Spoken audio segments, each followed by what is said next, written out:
지난 주간 온 세계는 마디바, 존경하는 어른으로 그렇게 존경하는 95세 된 전 남아공의 대통령이었던 넬슨 만델라가 세상을 떠나는, 그리고 그 장례식에 같은 마음으로 참여하는 그런 경험을 가졌습니다. 70개국 이상의 정상들이 세계에서 모여들었습니다. 10만 명 이상 되는 조객들이 함께 스타디움에 다 모였습니다. 그 전날부터 그 앞에서 밤을 꼬박 세웠던 사람들이 많이 있었습니다. 이렇게 그 장례식이 화려하고 웅대했던 이유는 그가 95세까지 살았기 때문에 그런 것도 아닙니다. 대통령을 했기 때문에 그런 것도 아닙니다. 그의 삶이 살아있는 동안에 마치 죽은 자처럼 인류의 영원한 가치를 위하여 몸을 던졌기 때문입니다. 그리고 기어이 그 가치를 이루었기 때문에 그는 존경받는 어른의 자리에 있다가 세상을 떠날 수가 있었습니다. 족장의 아들로 태어났습니다. 그렇지만 그는 말할 수 없는 고난의 길을 가지 않으면 안 됐습니다. 인종 차별 정책, 아파르트 헤이트라고 하는 이런 정책에 반대하여 투쟁을 계속하다가 체포당합니다. 무려 감옥 속에서 27년 동안이나 고통의 세월을 지냈습니다. 그의 청춘을 송두리째 다 그 가치를 위하여 바쳤습니다. 그리고 투옥된 생활을 끝내고 드디어 석방됩니다만, 석방되면서 그는 한마디를 합니다. 석방이 된다고 해도 여전히 증오를 털어버리지 않으면 아직 감옥에 있는 것이다, 그렇게 말을 했습니다. 그는 석방 이후에 더욱더 열심히 노력하고 투쟁한 결과 기어이 흑백 분리법을 철폐했습니다. 그가 76세 되던 날 해 그는 남아공의 흑인으로서는 최초의 대통령에 올라서게 되었습니다. 그러나 그렇게 힘을 쥐고 난 다음에도 그는 절대로 보복하지 않았습니다. 화해를 주장했습니다. 기어이 그는 노벨 평화상까지 받았습니다. 그는 처음부터 그런 사명을 가지고 태어난 것은 아닙니다. 자라면서 서서히 자기가 무엇을 할 사람인지를 알고 그 사명을 위하여 일생을 달려왔습니다. 그러나 이제 곧 맞이하는 크리스마스의 주인공이 되시는 우리 예수 그리스도, 그분은 태어나기도 전부터 그분의 사명에 대하여 기록하고 있습니다. 하나님 말씀이 그것을 분명히 기록하고 있고, 예수님 역시도 무엇하러 이 땅에 온 존재인지를 분명히 알고 계셨습니다. 하나님의 말씀은 예수님이 하나님의 뜻을 행하려고 오셨다, 그렇게 기록하고 있습니다. 주님도 말씀합니다. 내가 하나님의 뜻을 행하려고 왔노라. 우리 7절 말씀 한번 같이 읽을까요? 이에 내가 말하기를 하나님이여 보시옵소서, 두루마리 책에 나를 가리켜 기록된 것과 같이 하나님의 뜻을 행하러 왔나이다 하셨느니라. 아멘. 시편 40편에 있는 말씀을 그대로 인용한 말씀입니다. 예수님께서는 이 땅에 사역하시면서 자신이 왜 이 땅에 오신지를 분명히 알고 있었습니다. 그리고 제자들에게 그것을 분명히 말씀하셨습니다. 요한복음 6장 38절로 39절이 그것을 보여주고 있죠. 같이 읽습니다. 내가 하늘에서 내려온 것은 내 뜻을 행하려 함이 아니요 나를 보내신 이의 뜻을 행하려 함이니라.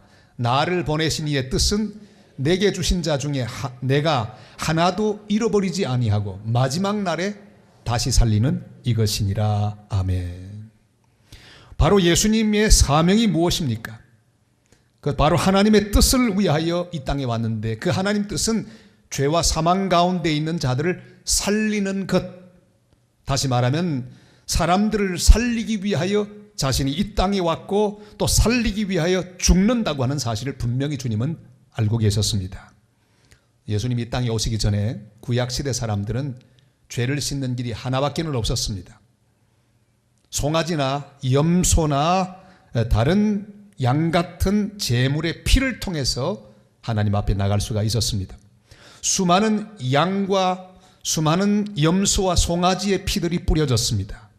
그러나 그것은 일시적인 방편에 불과했습니다. 완전한 제물이 아니었기 때문입니다. 수천 수만 마리의 소가 죽었습니다. 염소가 죽었습니다. 그러나 계속해서 반복되지 않으면 안 되는 그런 제물이었습니다. 수많은 선지자들이 이 땅에 왔었습니다. 제사장들이 세워졌습니다. 그러나 그들이 아무리 열심으로 일하고 외쳐도 여전히 죄의 문제, 사망의 문제는 해결되지 않았습니다. 그것은 오직 한 분 예수 그리스도만 해결할 수 있는 문제라고 말씀하십니다. 하나님의 독생자 예수 그리스도가 오시지 않으면 다른 방법으로는 해결이 안 됩니다. 그는 흠도 티도 없는, 죄도 없는, 세상 죄를 지고 가는 하나님의 유일한 독생자이시기 때문입니다. 그는 이 땅에 오셨습니다. 오직 유일한 구원의 길로, 유일한 속죄 제물로 하나님이 이 땅에 예수님을 보내주셨습니다.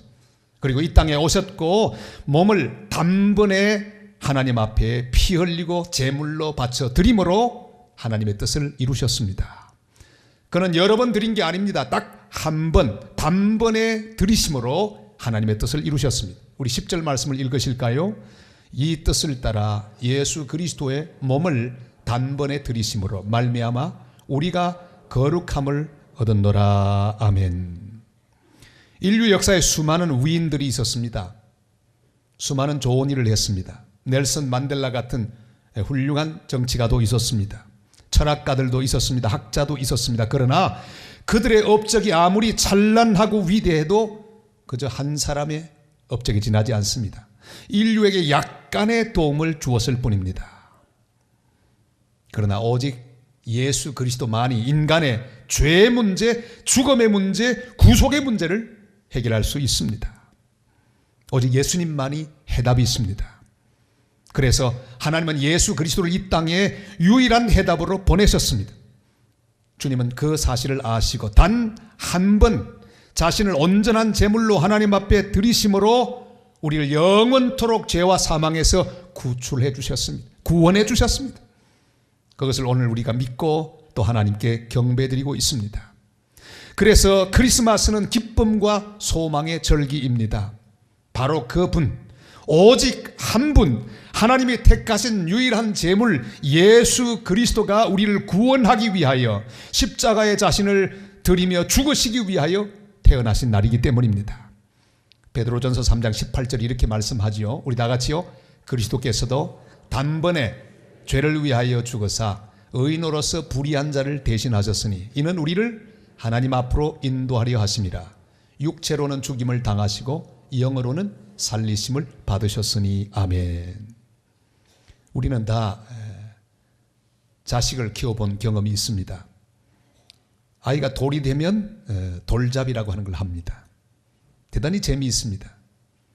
여러분은 직접 하지 않으셨겠지만 옛날에는 이런 게 잘 하지 않았거든요. 요즘은 이걸 합니다. 아이 앞에 상에 펼쳐진 여러 물건을 보고 집으라고 합니다. 이 아이가 뭘 알겠습니까? 실도 있고 주사기도 있고 연필도 있고 공책도 있고 다 있습니다. 돈더미도 있고. 그저 아이가 되는 대로 덥석하고 줍니다. 근데 거긴 뭘 쥐어도 다 좋게 되어 있어요. 나쁜 건 하나도 없습니다. 돈을 집으면 부자가 될 것이고 연필을 집으면 학자가 될 것이고 세상에 그렇게 쉬울 수가 없어요. 쥐는 대로 그냥 옆에서 박수를 치면서 이야 이 아이 크게 되겠다. 그런 경험을 우리는 다 가지고 있습니다. 만약에 아기 예수님 앞에 이 돌잡이 상이 펼쳐져 있다면 주님은 무엇을 집으셨을까요? 주님은 틀림없이 그 앞에 있는 십자가를 주셨을 것입니다. 어느 화가가 상상을 해서 그린 그림이 있습니다. 소년 예수님이 서 계십니다. 그런데 석양에 태양이 넘어가고 있습니다. 그림자가 쫙 되는, 보통 사람 그림자는 길고 사람 형상을 한 그림자인데 예수님의 그림자는 이상하게도 십자가의 그림자입니다. 그것을 바라보는 마리아, 어머니 마리아는 근심스러운 듯이 그것을 지켜보고 있습니다. 멋진 상상 아닙니까? 우리 주님 예수 그리스도의 이 땅에 오신 이유가 무엇입니까? 바로 십자가에서 죽으시기 위하여 오셨습니다. 그리고 우리 모든 인간들의 죄와 사망의 그 모든 빚을 대신 갚으시기 위하여 이 땅에 오신 줄로 믿습니다. 러시아는 제정 러시아 시대 기독교가 거의 97% 이상 되는 그런 아주 훌륭한 믿음의 나라였습니다. 니콜라스 1세라고 하는 유명한 황제가 있었습니다. 그는 민정시찰을 하기를 참 좋아했죠. 그에게 친구가 있었습니다. 황제이지만 친구가 있었고요. 친구의 아들이 있었습니다. 이 아들이 군대를 가는데 황제가 특별히 이 아들이 좋은 자리에 가서 일하도록 배려해 주었습니다. 바로 병사들의 월급 매달마다 주는 일을 그에게 맡겼습니다. 말하자면 특과죠. 그저 앉아서 그것만 하면 되는 거예요. 그런데 이 황제 친구의 아들에게 나쁜 습관이 있었습니다.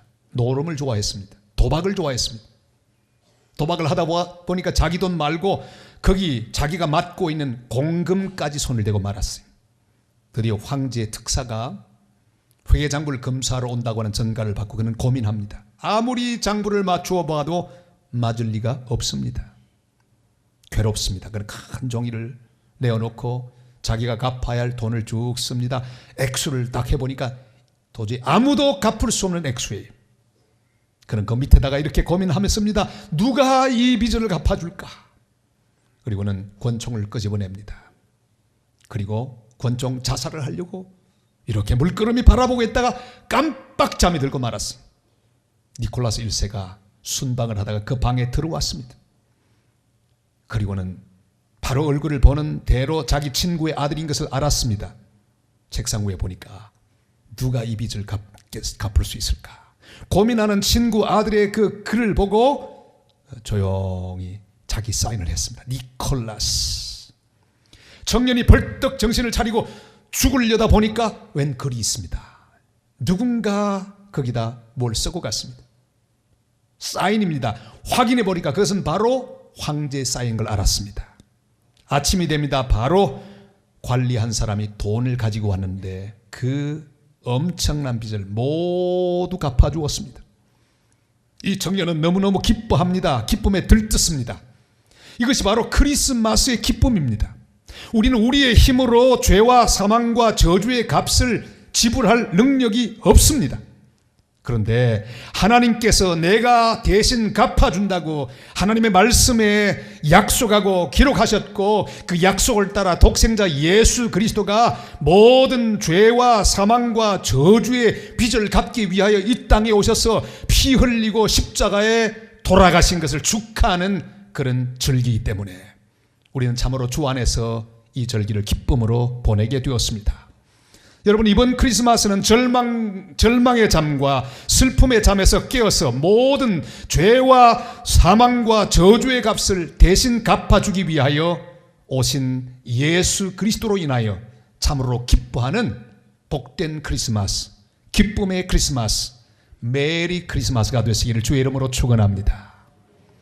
보통은 메리 크리스마스 그렇게 말하지 않습니까? 이번에 우리 교회 현수막 시안이 제게 왔어요. 보니까 메리 크리스마스가 아니라 이번에는 좀 다르더라고요. 보니까 원더풀 크리스마스 아주 마음에 들었습니다. 근데 옆에 오른쪽에는 보니까 한글로 시안이 되어 있어요. 뭐라고 했을까요? 원더풀 크리스마스. 이건 좋은데 황홀한 크리스마스 이랬어요. 어쩐지 마음에 들지 않았습니다. 바꿨어요. 어떻게 바꿨는지 여러분 좀 이따가 보시기를 바랍니다. 그러나 뜻은 통합니다. 그 의미를 알고 있습니다. 여러분, 정말로 원더풀 크리스마스를 우리가 맞이해야 합니다. 크리스마스는 참으로 놀라운 절기이기 때문입니다. 주님이 오셔서 우리의 죄의 값을 죽음으로 갚으셨기 때문입니다. 저주의 값을 갚으셨기 때문입니다. 주님이 주시는 평화와 기쁨을 누리는 그야말로 원더풀 크리스마스가 되시기를 주님의 이름으로 축원합니다. 예수 그리스도로 말미암아 하늘의 행복과 하늘의 기쁨을 충만하게 맛보는 놀라운 크리스마스가 되시기를 주님의 이름으로 축원합니다. 2000년 전에 죽기 위하여 태어나신 아기 예수님, 그는 이 예수 그리스도의 오심을 기뻐하는 모든 그리스도인들에게 특별한 삶을 요구하고 계십니다. 주님도 죽기 위하여 이 땅에 오셨습니다. 우리 그리스도인들에게 주님이 부탁하고 있습니다. 살기 위하여 살지 말고 죽기 위하여 사는 삶을 요구하고 계십니다. 마가복음 10장 45절 이렇게 말씀하지요. 다 같이요. 인자가 온 것은 섬김을 받으려 함이 아니라 도리어 섬기려 하고 자기 목숨을 많은 사람의 대속물로 주려 함이니라. 아멘. 오직 예수님만이 우리의 구주가 되셔서 죽기 위하여 나섰습니다. 사시는 동안에도 살아가셨지만 그러나 마치 죽은 자처럼 낮아지셨습니다. 낮고 천한 사람들의 친구가 되어주셨습니다. 더러운 제자들의 발을 직접 씻겨주셨습니다. 작은 자들의 친구가 되어주셨습니다. 그리고 십자가에서 모든 사람의 죄를 대신 지시고 죽으셨습니다. 살아가셨지만 마치 죽은 자처럼 살아가셨습니다. 그리고 십자가를 지고 죽으시고 그는 영광스러운 보좌, 하나님 보좌 우편에 앉는 놀라운 자리까지 가셨습니다. 이것이 바로 우리 그리스도인의 삶의 모델이 됩니다. 주님의 그 모습처럼 우리는 이 땅을 살아가야 합니다. 살아도 내가 살지 않고 죽은 자처럼 사는 것입니다. 내가 매일매일 살아가지만은 마치 주님처럼 죽은 자처럼 나를 낮추고 작은 자들의 입장을 생각하며 그들과 더불어 함께 호흡하고 또 주님을 전하고 섬기며 살아가는 삶, 이것이 죽은 자처럼 사는 예수 그리스도를 닮은 삶이 아니겠습니까? 이번에 어떤 책을 읽는데 재미있는 귀절이 하나 있어요. 예수님이 우리에게 이렇게 물으신답니다. 야, 너 나처럼 죽어 살래? 그렇지 않으면 너처럼 살다 죽을래? 그게 참 재미있어요. 여러분 한번 같이 한번 해볼까요? 나처럼 죽어 살래? 너처럼 살다 죽을래? 가만히 묵상해 보니까 아주 그 말에 맛이 있어요. 주님은 살아가셨지만은 마치 죽은 사람처럼 죽어 사셨습니다. 죄인들을 용서하셨습니다. 낮아지고 또 낮아지셨습니다. 발까지 씻겨주셨습니다. 죽어 사셨지만 기어이 그는 십자가를 지고 죽으셨지만 주님은 3일 만에 부활하시고 하나님 보좌 우편에 앉는 영원히 사는 만유의 주 만왕이 되셨습니다. 그러나 이 땅에 많은 사람들은 살아가지만 자기가 주인입니다. 돈이 주인입니다. 그리고 자기의 쾌락을 위하여 욕심을 위하여 만족을 위하여 살다가 그렇게 살다가 아무것도 남기지 못한 채 죽어가는 사람이 얼마나 많이 있습니까? 사랑하는 여러분, 주님 묻습니다. 나처럼 죽어 살래? 너처럼 살다 죽을래? 주님처럼 날마다 섬기고 낮아지고 죽는 삶을 살다가 영원히 살래? 그렇지 않으면 너처럼 너 중심으로 내 욕심을 채우며 고집을 다 부리다가 그리고 의미 없이 없어지는 그런 인생을 살래? 주님 묻고 계십니다. 우린 주님 앞에서 네, 주님처럼 저도 죽으며 날마다 죽으며 포기하며 헌신하며 낮추며 그렇게 살다가 주님처럼 귀한 영광의 길로 따라가기를 원합니다. 이렇게 응답하는 복된 성도들이 되실 수 있기를 바랍니다. 이번 수요일 드디어 우리는 83호, 84호 선교사를 파송하게 되었습니다. 우리 83호 김영두 목사님, 우리 교회 부목사님 출신으로는 처음으로 가십니다. 그리고 84호 황기 선교사님, 스페인으로 가시게 되었습니다.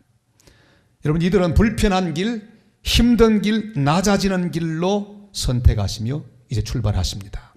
주님이 가셨던 그 어려운 길을 그들이 선택했습니다. 이들 때문에 니카라과에 스페인의 수많은 사람들이 살게 될 것을 우리는 믿습니다. 자, 그런데 이렇게 일이 간단하면 좋겠는데 저 두 분 중에 한 분이요, 다 결정했어요. 이제 파송예배 날짜까지 다 정했어요. 훈련 다 받았죠. 다 끝나서 이제 가면 되는 거예요. 그런데 이게 웬일입니까? 갑자기 며칠 전에 담임 목사 청빙을 받았습니다. 한 교회로부터. 여러분, 담임 목사 청빙 받는 거 쉬울까요? 어려울까요? 보통 어려운 게 아니에요. 얼마나 어려운지 몰라요. 그거 거절하는 거 쉬울까요? 어려울까요? 엄청나게 어려우셨습니다. 고민이 돼서 밤에 잠을 주무시지 못했어요. 사모님과 더불어 오랫동안 회의를 하셨겠죠. 어떡하나 그거 버리긴 너무 아까운데 어떡하나, 하나님 뜻이 무엇일까? 고민을 하다가 제게 전화하셨습니다. 목사님 어쩌면 좋을까요? 제가 뭐라고 대답했을까요? 이렇게 대답했습니다. 어쩌긴 뭘 어째요? 이미 주님이 보여주신 길로 가셔야지요. 유혹이 되기도 하겠지만 그 제안은 주님이 주시는 위로입니다. 뿌리치고 가는 맛이 얼마나 좋을까요? 흔들리지 마세요. 그리고 확 거절하고 기쁨으로 가십시오. 그렇게 대답했어요. 네. 그리고 다시 전화가 왔는데 목사님 그러기로 했습니다. 내가 그럴 줄 알았습니다. 얼마나 제 마음이 기쁘던지요.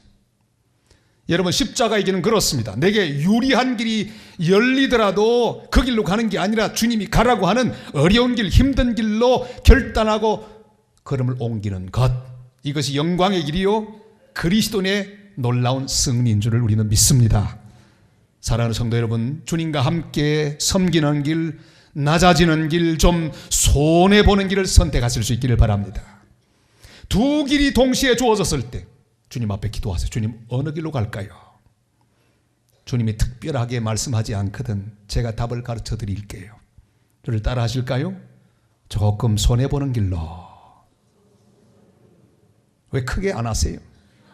조금 손해보는 길로. 거의 99% 맞아요. 딱 동시에 등장했을 때는 기도하세요. 조금 손해보는 쪽으로 결단을 하세요.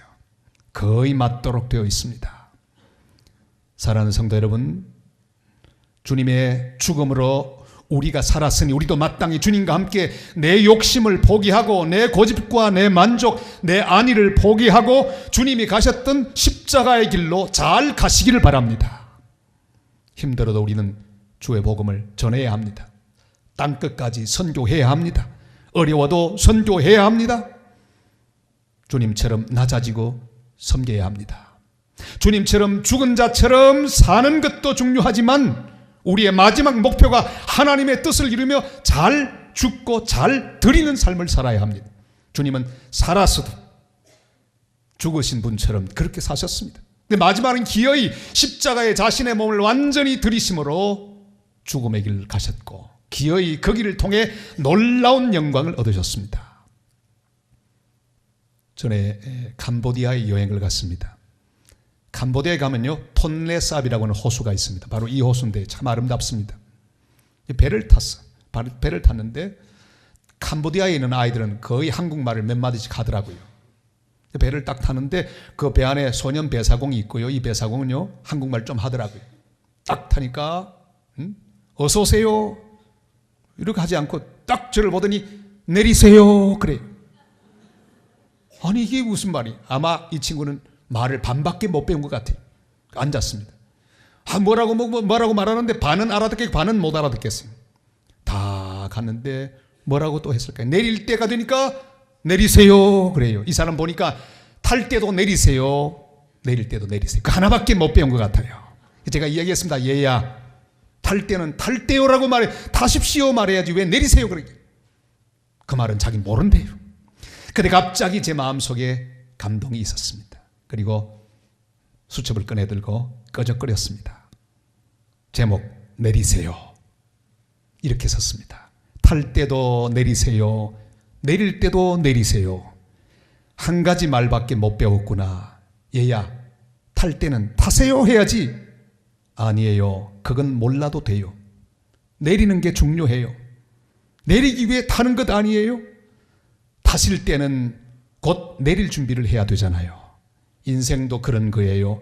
내릴 때를 기억하며 살아야 잘 사는 거죠. 늘 내릴 준비하세요. 언제 내릴지 몰라요. 나는 내리세요밖에 배우지 못했어요. 그래도 전혀 문제없는 유창한 관광 안내원이에요. 내리세요. 사랑하는 여러분, 우리 인생은 내리는 게 중요합니다. 잘 달리다가도 마지막에 내 욕심을 차리고 세상에 빠져서 기회를 잃어버리고 잘못 내리면 큰일 납니다. 잘 내려야 합니다.